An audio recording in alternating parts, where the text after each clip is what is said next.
ভারতের এবারের নির্বাচনের মাধ্যমে প্রধানমন্ত্রী নরেন্দ্র মোদীর নৈতিক ও রাজনৈতিক পরাজয় হয়েছে। মঙ্গলবার ফলাফলের প্রতিক্রিয়ায় সংবাদ সম্মেলনে এমন মন্তব্য করেছেন কংগ্রেস নেতা রাহুল গান্ধী।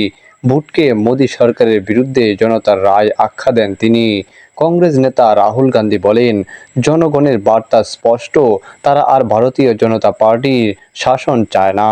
নির্বাচনের মাধ্যমে জনগণ সেই রায়ই জানিয়েছে।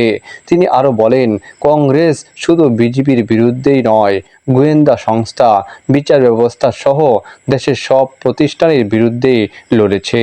নরেন্দ্র মোদী আর অমিত শাহ এসব প্রতিষ্ঠান নিজেদের স্বার্থে ব্যবহার করেছে, কিন্তু জনগণ ব্যালটের মাধ্যমে এ দুঃশাসনের বিরুদ্ধে রায় দিয়েছে।